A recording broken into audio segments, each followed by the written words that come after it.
Here, we are not offering any course on livelihood, full program. We are only doing a course on livelihood. Because my presentation is, I was asked to be restricting to only this book, whatever. So this is one. We did took an initiative almost 2 years before, organize a round table where Ved and Shankar, there were many people who had come to do a postgraduate executive program in sustainable livelihoods.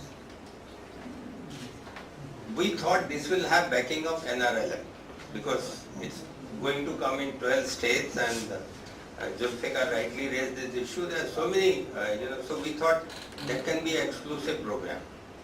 But because of lack of support, I am very sorry to say it was a non-starter. We did not find any support for it. And unless until you find a support that where these people are going to go, so there was no fun in starting that, so we dropped the idea for the time being. But that course is not placed in this book. Maybe if you all would be interested, I would like to mail it to you, you can share this.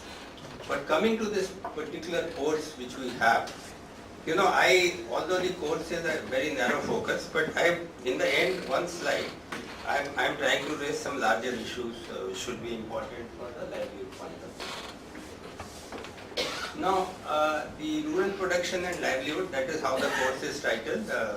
Me and Pradeep, Professor Pradeep Mishra, who is now is XIMB, shifted his party recently. But anyway, he is there in Bhubaneswar, that's great. So we were teaching this course together. And it was to provide understanding of livelihoods with economy and larger perspective building. And the other one was to acquaint the students with farm-based and non-farm rural production system, because that is where the livelihood starts. The new students need to understand the production system first, and then on the other side, the third dimension bring the issues of livelihood, and then fourth, the livelihood promotion. Now, because this was only a course, as Shankar rightly said in the beginning, this was more of a perspective building course. So we have been doing it, and what we do basically is such a large component of illustrative presentations in this. Videos, we showed a lot of videos, what interventions are taking place where, which was very helpful in actually students getting a quick grasp of what the livelihood production systems are. We had videos on agriculture, forestry, fisheries, livestock, and so on, which was very helpful. So maybe some of the non-farm like artisan activities on handloom, handicraft, so we covered that part.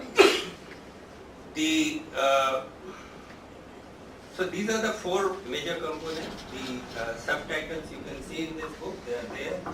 Basically talked about rural production system, rural livelihood approaches, conceptual frameworks which are there for rural livelihoods already, sustainable livelihood frameworks, and lastly the livelihood promotion roadmap, which probably what Shankar published when he was at the livelihood school. So a part of that is also there. But now what I see is a challenge here. So this is, I have only 3 slides to show you, but this is, to my mind, is a very important part.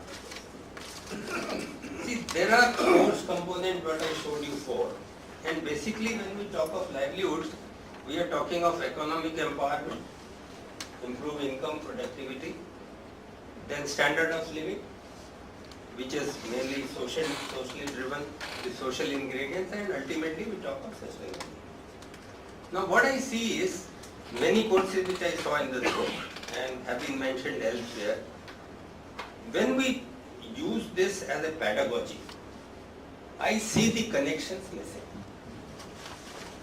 This is extremely important for at least for an MBA program, because I am limited myself to MBA program. I am not talking of training and so on. What is missing is primarily the link between economic empowerment and rural production systems. How to choose a system in a given context. The students will not be able to answer after going through my course. I am very honestly admitting. How to choose the economic activity which will actually support the livelihood with one. So that connection is missing. the width of the arrow shows where the maximum problem is. The maximum problem is, you know, all courses would put sustainability before talking of production system. Now, in India, where 16% mass is supported by 4% land mass, you cannot be talking of sustainability to begin with. You need to talk of incomes first.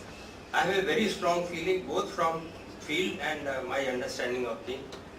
Then, you know, once you have a rural production system decided or a livelihood system decided, then you need to work out how to impose sustainability.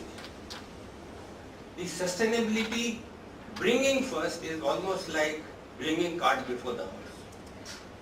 It doesn't work that way. Incomes are very important and therefore it should go. But many courses I see, you start with sustainability, confuse students.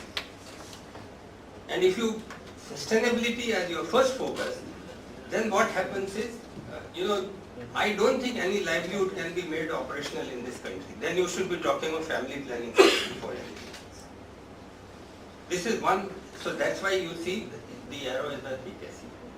The other relationships between rural production system, economic empowerment requires lot of tools to be explained to students.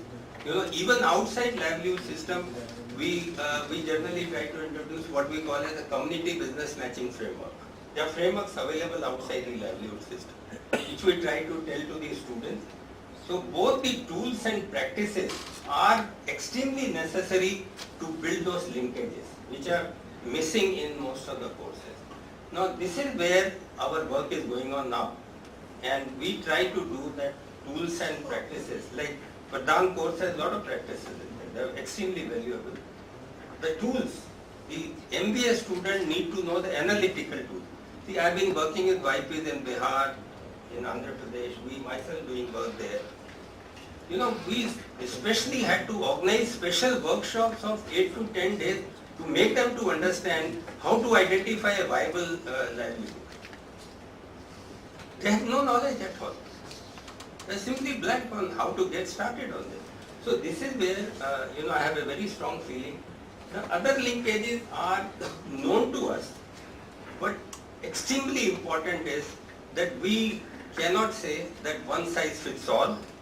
All the linkages need to be understood in a given context. What will work in Bihar may not work in Andhra. What works in Andhra may not. So I think the livelihood, there can be generic frameworks, but customizing them to the local context is extremely important, which requires a lot of flexibility and understanding, and their tools and practices will be extremely helpful. You know, they form the basis of how you can, you know, apply your findings in one place to another place. So, yeah, I am through. So this is my appeal to all the audience in Manthan is that if we want to make livelihood education pedagogy, I think there are some weaknesses which we need to come. There can be two focus areas to my mind. One for the business schools and the another for the practitioners. Those who want to, like many people join NRLM without much of a training. So what kind of training is required there? That point is extremely important. And at the same time, the faculty of business schools need to go and learn from the field. Sitting in room, I cannot design, as Shankar rightly told. To contextualize is extremely important for the faculty members to go and learn from the field. That's important. Thank you very much.